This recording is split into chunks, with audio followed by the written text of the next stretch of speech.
है कि राज्यसभा के चुनाव आ रहे हैं तो क्या आप राज्यसभा में जाएंगे? देखिए,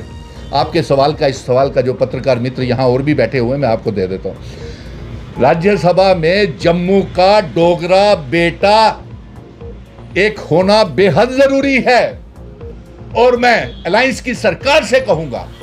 कि जम्मू का डोगरा बेटा, चाहे वो मिशन सेठुड की अगर आप जिम्मेवारी लगाते हैं तो वो भी तैयार है, क्योंकि उस डोगरा बेटा के राज्यसभा में जाना जरूरी है जो 5 अगस्त 2019 के बाद हिंदू, मुस्लिम, सिख, ईसाई, गुज्जर, बकरवाल, चिनाब वैली, पीर पंजाल पहाड़ियों की जंग लड़ रहा है, अपनी शनाखत, वकार, आइडेंटिटी, कल्चर, डेमोग्राफी, इतिहास को बचाने की जंग लड़ रहा है। इसलिए जम्मू का डोगरा बेटा लोगों का चाहते हैं, 30 लाख बेरोजगार नौजवान चाहते हैं, 1 करोड़ 30 लाख आवाम चाहती है कि जम्मू का डोगरा बेटा सुनील डिंपल राज्यसभा का मेंबर होना चाहिए। आप पत्रकार मित्र मुझसे आपसे पहले बात कर रहे थे, कहते आपने उमर साहब से क्या बात की, फारूक अब्दुल्ला साहब से क्या बात की। फारूक साहब से तो मैंने राज्यसभा में कहा कि अच्छे अच्छे लोगों को भेजिएगा जिनकी कोई मास बेस्ड वो हो, और दूसरा उनसे यह भी कहा है कि कांग्रेस जितने शिद्दत से, जोरदार तरीके से रियासत के दर्जे की आवाज पार्लियामेंट में चुनाव उठानी चाहिए, राज्यसभा में या पार्लियामेंट में कांग्रेस पार्टी अपना वादा भूल रही है। और वो तो आर्टिकल 370 35A के साथ भी नहीं है, और वो तो खड़गे साहब ने खुद ही कह दिया, और आज करा साहब ने खुद भी कह दिया कि वो उमर अब्दुल्ला की सरकार में शामिल नहीं हो रहे हैं। तो बताइए अलायंस रहा कहां? दूसरा, मैंने उनको फारूक साहब से भी कहा था कि मिशन स्टेटहुड को भी सोचना पड़ेगा। फिर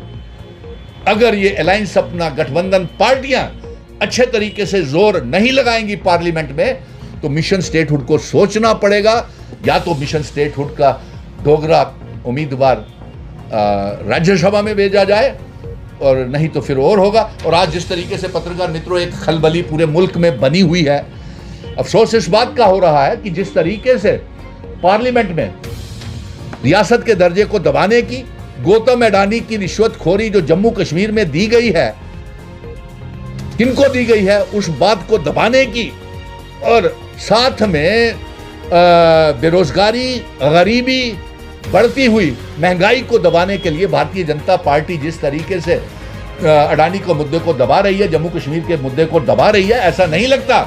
कि 10 सालों तक जम्मू कश्मीर रियासत ये वापस ले पाएंगे। वो तो मिशन स्टेटहुड ही सुनील डिंपल था जो सुप्रीम कोर्ट से ये जंग जीत के लाया कि रियासत का दर्जा जल्द से जल्द बहाल किया जाए। और नहीं तो अगर कश्मीर की पार्टियों के ऊपर या जम्मू की भारतीय जनता पार्टी के 28 MLA के ऊपर अगर बैठे, या फिर PDP के ऊपर या पीपल्स कॉन्फ्रेंस के ऊपर, या अपनी पार्टी या कांग्रेस या नेशनल कॉन्फ्रेंस भी तेजी से अगर आवाज आपने नहीं उठाई रियासत के दर्जे की, तो मुझे लगता है कि 10 सालों तक आप रियासत वापस नहीं ले पाओगे।